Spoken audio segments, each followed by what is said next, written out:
ପିଲାମାନେ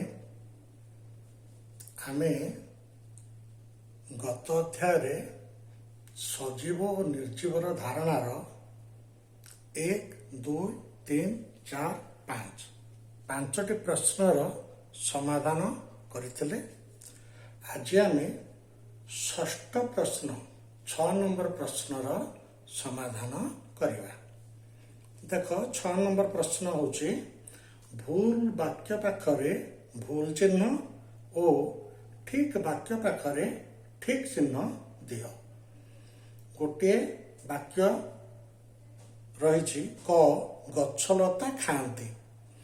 ଗଛଲତା ଯଦି ଖାଆନ୍ତି ଆମେ ଠିକ ଚିହ୍ନ ଦେବା, ଯଦି ଗଛଲତା ଖାଆନ୍ତି ନାହିଁ ତାହେଲେ ଆମେ ଭୁଲ ଚିହ୍ନ ଦେବା। ମୁଁ ତୁମକୁ ବର୍ତ୍ତମାନ 6 ନମ୍ବର ପ୍ରଶ୍ନ ଲେଖୁଛି, ତମେ ସମସ୍ତେ ତୁମର ଅଭ୍ୟାସ ପୁସ୍ତିକାରେ ଲେଖିଦିଅ। ଦେଖ 6 ନମ୍ବର ପ୍ରଶ୍ନ ହେଉଛି ଭୁଲ ବାକ୍ୟ ପାଖରେ ଭୁଲ ଚିହ୍ନ, ଭୁଲ ବାକ୍ୟ ପାଖରେ ଭୁଲ ଚିହ୍ନ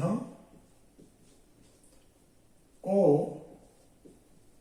ଠିକ ବାକ୍ୟ ପାଖରେ ଠିକ ଚିହ୍ନ ଦିଅ। ଦେଖ ଏଇଟା ହେଲା ଭୁଲ ଚିହ୍ନ ଆଉ ଏଇଟା ହେଲା ଠିକ ଚିହ୍ନ। କ ରହିଛି ପ୍ରଶ୍ନ ଗଛଲତା ଖାଆନ୍ତି। ଗଛଲତା ଖାଆନ୍ତି। ଦେଖ ଗଛଲତା ଖାଆନ୍ତି, ଆମେ ଜାଣିଛେ ଗଛଲତା ମାନେ ଖାଆନ୍ତି, ଛୋଟରୁ ବଡ଼ ହୁଅନ୍ତି, ଏଣୁ ଏଇଟା ଠିକ ଅଛି, ଆମେ ଏଇଟା ଠିକ ଚିହ୍ନ ଦେବା। ଖ ଆମେ ପବନକୁ ଦେଖିପାରୁ। ଆମେ ପବନକୁ ଦେଖିପାରୁ। ଦେଖ ପବନକୁ ଆମେ ଅନୁଭବ କରିପାରୁ, କିନ୍ତୁ କେହି ବି ପବନକୁ ଦେଖିପାରୁନି, ଏଣୁ ଆମେ ପବନକୁ ଦେଖିପାରୁ ଏ ବାକ୍ୟଟା ଭୁଲ ଅଛି, ସେଇଥିପାଇଁ ଏଇଟା ଆମେ ଭୁଲ ଚିହ୍ନ ଦେବା। ଗ ପଙ୍ଖା ଘୂରିଲେ ପଙ୍ଖା ଘୂରିଲେ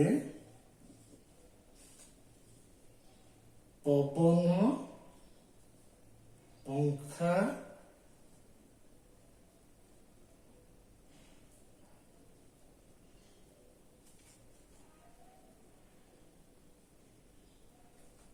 ପଙ୍ଖା ଘୂରିଲେ ପବନ ହୁଏ, ଏଇଟା ଆମେ ଆଗରୁ ଆଲୋଚନା କରିସାରିଛେ।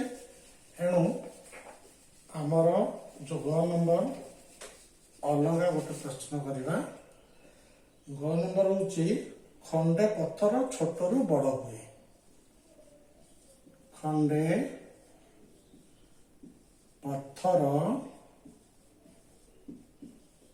ଛୋଟରୁ ବଡ଼ ହୁଏ। ଦେଖ ପଥର ଗୋଟିଏ ନିର୍ଜୀବ ପଦାର୍ଥ, ପଥର ନିର୍ଜୀବ ହେଇଥିବା କାରଣରୁ ସେ ଛୋଟରୁ ବଡ଼ ହବ ନାହିଁ, ସଜୀବ ମାନେ ଛୋଟରୁ ବଡ଼ ହୁଅନ୍ତି, ଏଣୁ ଖଣ୍ଡେ ପଥର ଛୋଟରୁ ବଡ଼ ହୁଏ, ଏଇଟା ଭୁଲ କଥା ଅଛି, ଆମେ ଭୁଲ ଚିହ୍ନ ଏଇଠି ଦେବା। ଘ ଆମ ପରି ପିଲାମାନେ ନିର୍ଜୀବ। ଆମ ପରି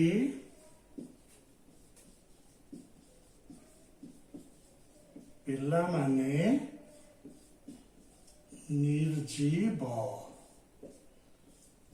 ଦେଖ ଆମେ ଜନ୍ମ ହେଇଛେ, ଛୋଟରୁ ବଡ଼ ହେଇଛେ, ଖାଉଛେ, ଏଣୁ ଆମେ ସଜୀବ, एणु आम परी पिला माने निर्जीव एटा भूल कथा अछि।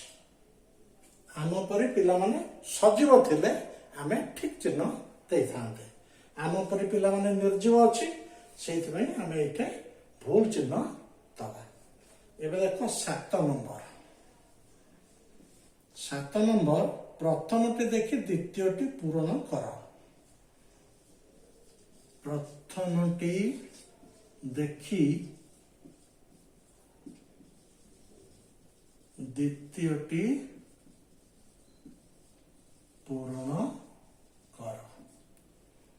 देख क गाई हमारड़ी करे। गाई हमारड़ी करे। कुकुर डैश। देखो गाई हमारड़ी करे। कुकुर कौन करे? कुकुर भुके। कुकुर भुके। कुकुर भुके। ख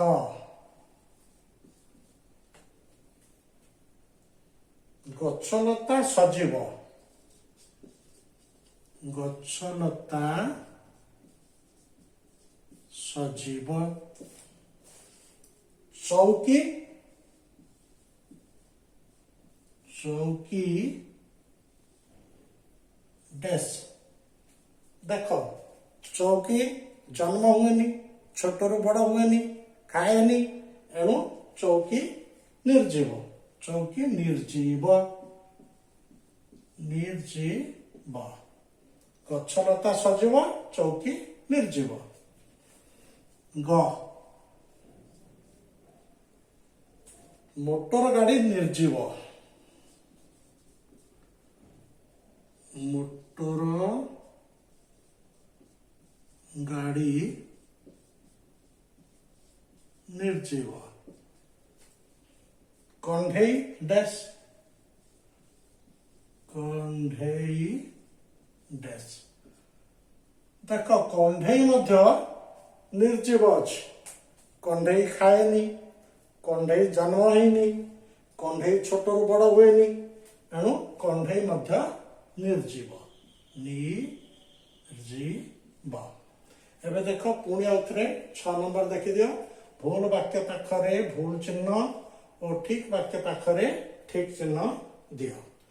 एबे देखो क गछलता खाती ये ठीक अच्छी। ख आमे पवन को देखि पारू। भूल पवन को आमे अनुभव करि पारू, देखि पारू ना। खंड पत्थर छोटरू बड़ हुए। भूल पत्थर निर्जीव सेति छोटरू बड़ हबनी। घ आम परी पिला माने निर्जीव, आम परी पिला माने सजीव सेति आम परी पिला माने निर्जीव। भूल प्रथमटी देखि द्वितीयटी पूरण कर। गाई हमारड़ी करे, कुकुर भुके। गछलता सजीव, चौकी निर्जीव। मोटर गाड़ी निर्जीव, कंढेई निर्जीव। आज एतिकी आमे पुणी आगामी अध्याय रे नुआ कथा पढ़िबा। एई भिडियोटी प्रथम श्रेणी छात्र और प्रथम श्रेणी अभिभावक और शिक्षकों उद्दिष्ट।